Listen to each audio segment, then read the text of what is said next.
श्रीमन्नारायण नारायण हरि हरि ओम। श्रीमन्नारायण नारायण हरि हरि ओम। शांत बेस करनी कठिन वरनि न जाय सरू। धरि मुनि तनु जनु वीर रसु आयऊं जह सब भू।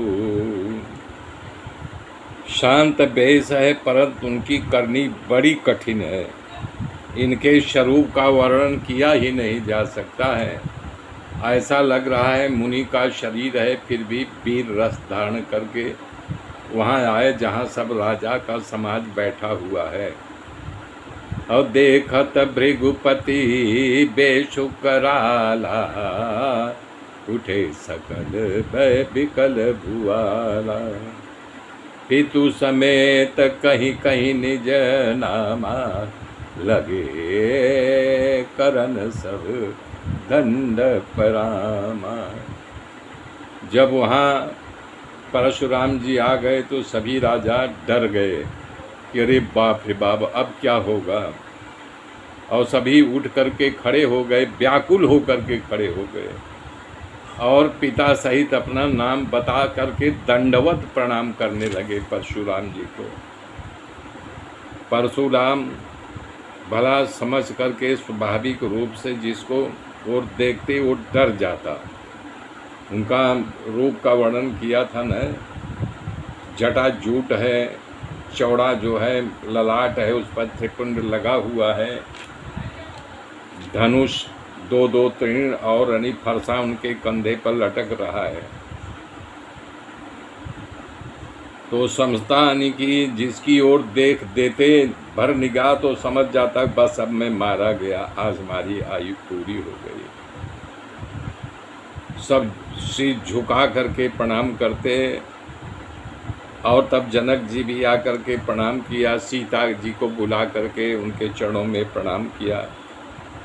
परशुराम जी ने सीता जी को आशीर्वाद दिया। सखियाँ हर्षित होकर के जहाँ सब सखी बैठी थी वहाँ लेकर के चली। तब विश्वामित्र आकर के मिले और दोनों भाई को उनसे मिलाया। ये राम और लक्ष्मण है, अयोध्या नरेश राजा दशरथ के पुत्र हैं। तब वो आशीर्वाद दिया। काम के गर्व के हरने वाले श्री रामचंद्र जी के रूप को देख करके उनकी निगाहें वहीं चिटकी रह गई। तब सब जानते हुए अनजान बने और जनक जी से पूछा कि अच्छा बताओ, तुम्हारे यहाँ इतनी राजाओं की भीड़ क्यों है। और गुस्से में रोष में बोले, समाचार कहीं जनक सुनाए, जेहि कारण महीप सब आए। सुनत बचन फिरी अनत निहारे, देखे चाप खंड महिदारे। जनक जी ने सब कारण बता दिया जो जगह जगह से सब राजा आए थे, और वो भी बता दिया कि ये शंकर भगवान के धनुष को तोड़ डाले हैं और दिखा दिए कि ज़मीन पर धरती पड़े हुए हैं। अत्यंत क्रोध और कठोर वचन में कहा, रे मूर्ख जनक, बता धनुष किसने तोड़ा, नहीं तो जहाँ तक तेरा राज्य है वहाँ तक की धरती को मैं उलट पलट दूंगा। ये सुन करके जनक जी भी सकुचा गए, डर गए। सभी राजा तो पहले से डरे हुए थे, रानियाँ भी डर गईं, जनकपुरवासी भी डर गए, करे बाप रे बाप, बना बनाया काम बिगाड़ रहे हैं। तब जब देखा सब समाज डर गया है तो कृपा निधान कृपालु जो सहज दया करने वाले हैं श्री रामचंद्र जी ने कहा, नाथ धनु भंजनिहारा, कोई है कोई एक दास तुम्हारा।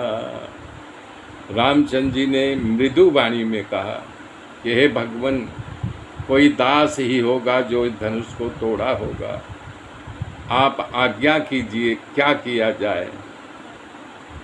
तो उनकी वाणी सुन करके परशुराम जो है इनकी और देखा, मेरे मित्र मेरे साथ बने रहिए, आगे की गाथा फिर कल सुनाऊंगा।